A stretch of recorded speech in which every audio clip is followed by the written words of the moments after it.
Bismillahirrahmanirrahim. Assalamualaikum warahmatullahi wabarakatuh. Halo semuanya, berjumpa kembali dengan saya Erna Nur Rahim. Di sini saya ngambil videonya di kamar tempat saya tinggal menjaga pasien saya ya teman-teman ya. Nah, video ini adalah kelanjutan dari video saya sebelumnya yang membahas tentang bagaimana kita itu untuk menyiapkan sumber daya manusia di usaha kita spa bayi. Disclaimer-nya, ini adalah video saya untuk sharing kepada teman-teman semuanya yang masih pemula ya. Mohon izin untuk yang sudah besar usahanya di skip saja. Dan pastinya banyak sekali kekurangan pada video saya ini karena saya itu lama sekali mencari sumber informasi tentang bagaimana sih saya itu untuk nantinya mungkin juga saya sharingkan kepada teman-teman bagaimana kita itu mengelola sumber daya manusia. Ternyata itu ilmunya sangat luas sekali, sangat banyak sekali dan sumbernya ada berbagai macam dari para pengusaha atau pembisnis ya. Setiap saya mendengarkan dari tokoh yang saya lihat videonya yaitu bahwa setiap individu, setiap pengelola, setiap manajemen itu pasti berbeda. Pasti belum tentu manajemen yang ataupun perencanaan yang sudah ditata dengan baik itu belum tentu nantinya usahanya akan berjalan dengan baik ataupun lancar. Lancar tidaknya suatu usaha itu tergantung dari kekuatan dari individu pengusaha tersebut dan juga tim-timnya yang bekerja dalam suatu organisasi atau perusahaan tersebut.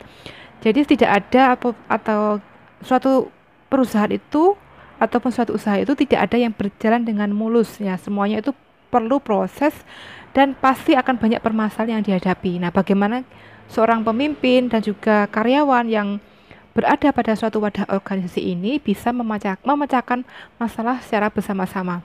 Nah, pada materi sebelumnya yaitu tentang bagaimana sih SDM di dalam menjalankan usaha spa bayi. Di sini nantinya saya itu mencari informasi tentang apa itu organisasi, apa itu manajemen. Dari hasil yang saya dapatkan ya, teman-teman ya, banyak sekali sumber literatur dari para ahli. Organisasi itu yaitu perkumpulan dari 2 orang atau lebih di mana di dalamnya ini nanti adanya suatu kerjasama untuk mencapai suatu tujuan yang nantinya harapannya bisa mencapai tujuan tersebut dengan efektif dan efisien. Jadi itu ya. Nah, bagaimana bentuk-bentuk organisasi? Banyak sekali bentuknya ya. Silakan teman-teman dicari. Saya itu mau mencari, kemudian saya ingin sharekan ke teman-teman. Wah, banyak sekali. Intinya teman-teman belajar lagi apa itu metode ataupun jenis-jenis organisasi. Nah, setelah itu ada manajemen. Manajemen itu adalah suatu proses ya, di mana saya cat dulu ya teman-teman ya, catatan saya. Manajemen adalah pengaturan dan pengelolaan organisasi untuk mencapai tujuan. Jadi, setelah adanya organisasi, maka bagaimana organisasi ini bisa mencapai tujuan itu, maka harus ada manajemennya. Nah, manajemen ini itu tadi ya. Kemudian, apapun aktivitas dalam sebuah perusahaan harus direncanakan sebelum dilaksanakan. Meskipun suatu perencanaan ini sudah ditata dengan baik, dengan rapi, belum tentu nantinya akan bisa berhasil sukses sesuai dengan yang diharapkan. Nah, kemudian pentingnya pembagian kerja, koordinasi, kemudian mengarahkan pekerja dan monitoring, serta evaluasi terhadap pelaksanaan perencanaan ini sangat diperlukan dalam suatu sistem manajemen. Jadi, di dalam manajemen ini perlunya beberapa fungsi-fungsi manajemen yang mungkin tidak asing lagi bagi teman-teman semua, yaitu ada POAC ya, POAC, yaitu ada perencanaan, ada organisasi, ada activities ya, activity yaitu kegiatannya, kemudian dikontrol atau dievaluasi. Nah, itu poin itu yang sebagai acuan kita untuk memulai suatu usaha. Sebenarnya ini kan teorinya ya teman-teman ya. Sebelum kita menuju ke prakteknya, alangkah baiknya kita itu belajar teorinya terlebih dahulu. Nah, apa hubungannya dengan sumber daya manusia?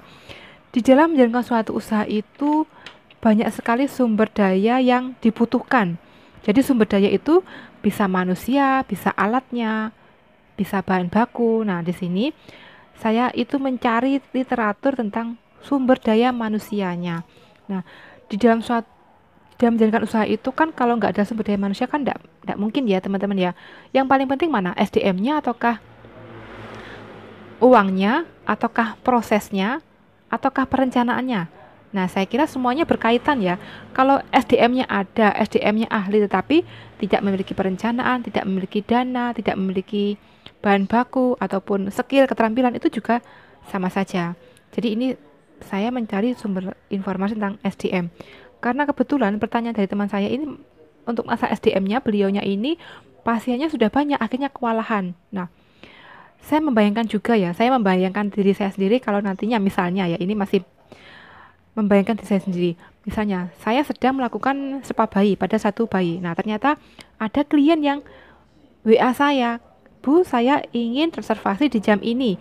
Dan jamnya itu sangat mepet dengan waktu saya tuh melakukan treatment pada saat ini. Nah, kalau kita tidak membutuhkan seorang asisten ataupun mitra kerja, maka ini tidak akan bisa berjalan dengan baik. Karena apa? Karena klien itu kan setelah kadang itu WA inginnya responnya cepat, secepat dibalas ya. Nah, tapi kalau kita sudah fokus dengan pasien yang sedang kita treatment, kemudian ada WA datang kan perlunya pasti butuh lama untuk bisa membalasnya dan juga kita harus mencocokkan dengan jadwalnya. Nah, mungkin untuk teman-teman yang pasiennya masih mungkin lumintu ya 1 2 3 ataupun yang bisa diatur meskipun dengan sendiri itu nggak masalah, tapi kalau yang sudah pasiennya banyak itu saya kira sangat perlu sekali untuk memiliki mitra kerja.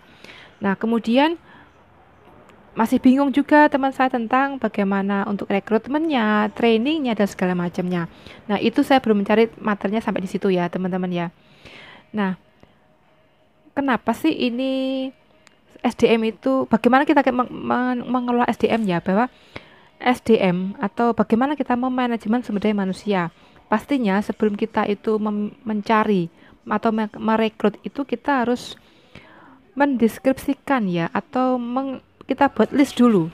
Kita buat list dulu kira-kira kebutuhan tenaga kita itu untuk apa saja. Nah, bagaimana untuk mengetahui kebutuhan tenaga kita untuk setiap misalnya gini, saya butuh 1 orang ataukah butuh 2 orang. Nah, nanti kedua orang ini nanti akan saya letakkan di mana? Apakah satu adminnya, yang satu nanti sebagai terapis tambahan saya supaya saya itu tidak capek. Jadi nanti saya bisa buat shift. Nah, itu tergantung dari proses ataupun bisnis proses. Nah, itu ya teman-teman. Apa sih bisnis proses?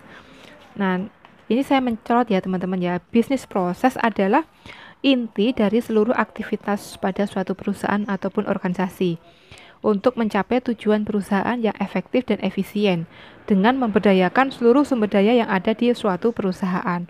Jadi prosesnya, bisnis proses itu usaha spa bayi itu kita itu maunya prosesnya bagaimana?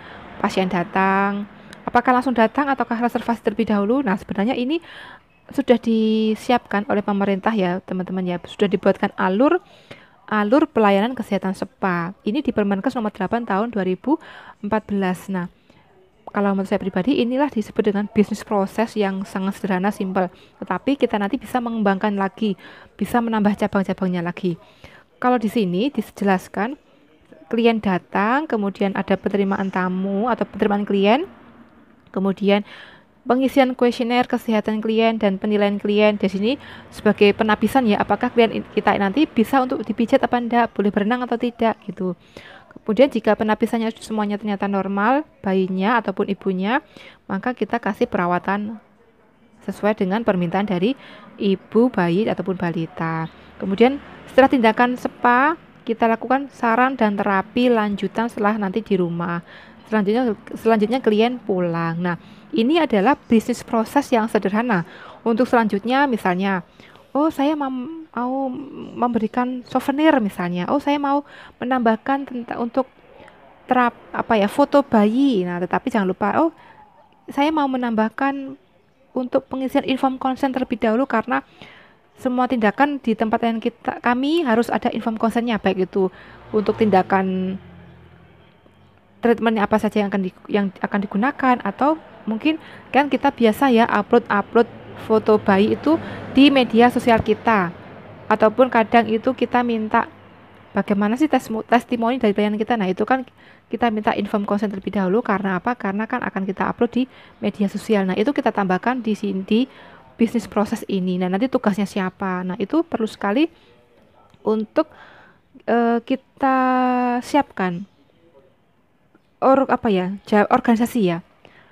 Struktur organisasi. Nah, untuk bagian manajemen sangat penting sekali dibuat suatu struktur organisasi. Nah, setelah struktur organisasi dibentuk, selanjutnya kita buat job deskripsi ya untuk masing-masing posisi jabatan di setiap struktur organisasi.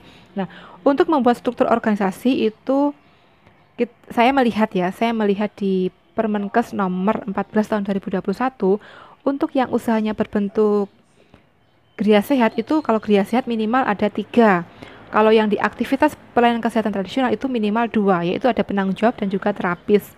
Nah, untuk dua-duanya SDM, baik itu penanggung jawab maupun terapis harus memiliki STPT. Nah, kalau yang geria sehat itu ada penanggung jawab, terapis dan juga admin. Nah, ini 3. Dan untuk yang penanggung jawab dan juga terapis itu juga harus memiliki surat terdaftar penyehat tradisional.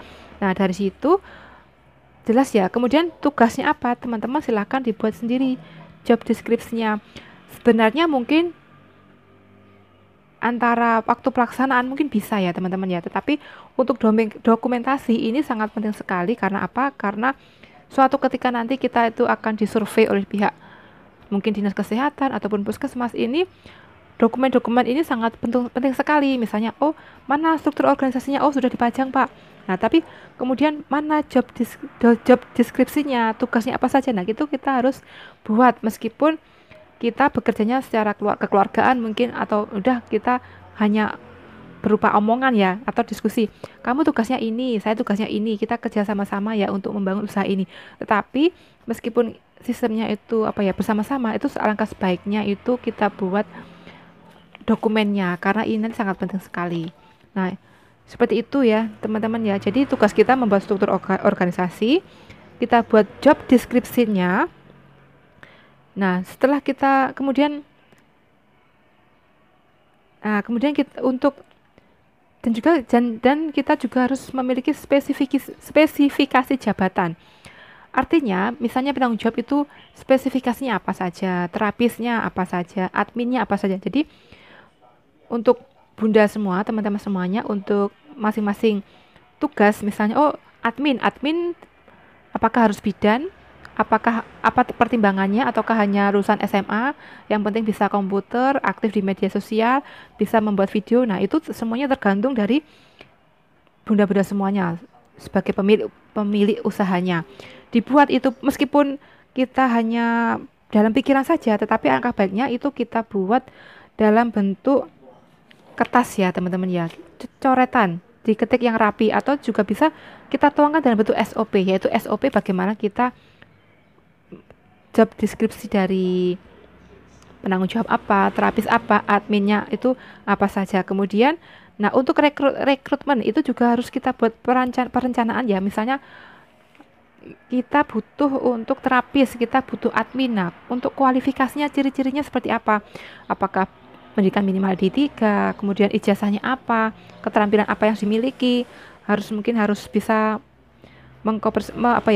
edit video atau aktif di media sosial, atau bisa membuat desain kanvas dan sebagainya. Itu silakan dibuat SOP tentang bagaimana kita merekrut. Nah, setelah kita rekrut, nah apakah kita terima, apakah perlu kita lakukan training ataupun pendidikan sementara, ataupun kita kenalkan aturan-aturan di tempat usaha kita. Nah itu juga harus kita buat ya teman-teman ya.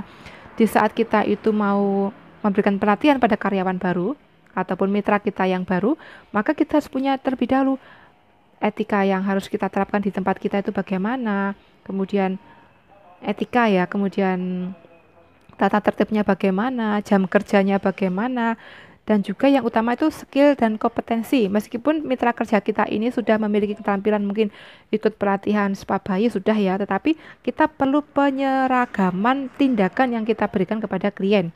Ya pastinya mungkin ya, jika saya misalnya pemiliknya dan juga saya butuh mitra kerja ya, mungkin kita sama-sama satu lulusan satu institusi lembaga pelatihan spa ya, tetapi kita juga harus menyeragamkan ya. Nah, itu ternyata banyak ilmunya ya, teman-teman ya. Di sini saya masih teori saja, di sini saya masih ngomong saja. Untuk pelaksanaannya semoga nantinya saya bisa menerapkan di tempat pekerjaan saya yang baru ataupun di tempat saya sendiri. Wallahu a'lam, saya juga belum tahu. Jadi seperti itu ya, teman-teman ya. Jadi ilmu di dalam menjalankan usaha itu tidak saya dapatkan di waktu bangku kuliah ya.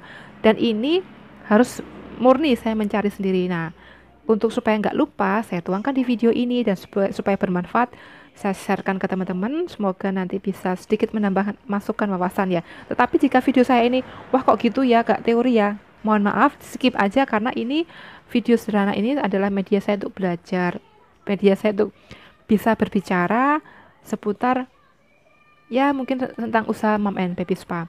Nah, karena ini ranahnya sudah mulai dalam lagi ya, teman-teman ya. Ranahnya itu sudah bukan menyiapkan sarana-prasarana, tapi bagaimana kita mengelola, bagaimana kita melakukan manajemen. Sebenarnya kalau lebih dikupas lebih banyak lagi tentang itu tadi ya, tentang rekrutmen ya, itu sangat banyak sekali ya. Semoga nanti saya bisa lebih teliti lagi untuk membuat video yang lebih jelas untuk saya sampaikan kepada teman-teman semuanya. Jadi untuk yang SDM ya, kita perlu untuk spesifikasi jabatan, adanya deskripsi jabatan, dan juga proses seleksi atau rekrutmen. Kemudian proses seleksi ini sangat penting juga, silakan Bunda semuanya dipelajari. Apakah perlu tes psikologi atau tes apa ya? Tes AKI, bukan tes AKI ya, tes psikologi itu ada ya, tapi kan itu mahal. Nah, itu nanti pastinya menambah budget kita, tetapi itu juga sangat bagus sekali untuk mengetahui bagaimana mental ataupun psikologi dari calon mitra kerja kita. Nah, mungkin ini sedikit segera saya forkan supaya itu saya itu tidak menumpuk materi yang ada di otak saya dan juga di coretan-coretan saya. Jadi yang saya sampaikan intinya itu tadi ya, setelah adanya struktur organisasi, kita buat job disk-nya. Nah, sebenarnya kenapa sih kita perlu job deskripsi ya? Jadi job deskripsi ini dibutuhkan untuk identifikasi sebuah jabatan. Ya, yang pertama juga bermanfaat untuk sebagai suatu standar, kemudian sebagai identitas dari jabatan, kemudian sebagai KPI yaitu Key Performance Indicator. KPI adalah metrik yang sengaja dibuat untuk mengukur performa dan kinerja yang bersifat finansial dan juga non finansial. Nah, kemudian job deskripsi ini juga berfungsi untuk rekrutmen, kemudian juga untuk job value dan job grading, dan juga untuk pengembangan. Nah, kemudian untuk membuat job deskripsi apa saja yang diperlukan?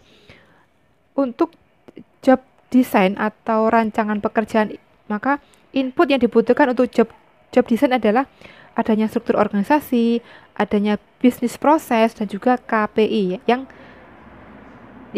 telah ditata atau yang telah ditetapkan oleh suatu perusahaan.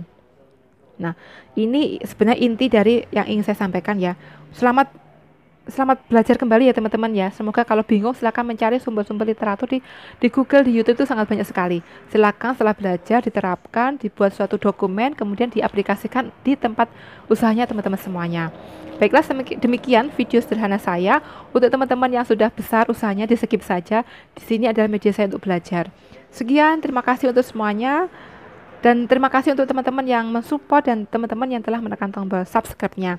Sekian dari saya, semoga bermanfaat. Wassalamualaikum warahmatullahi wabarakatuh.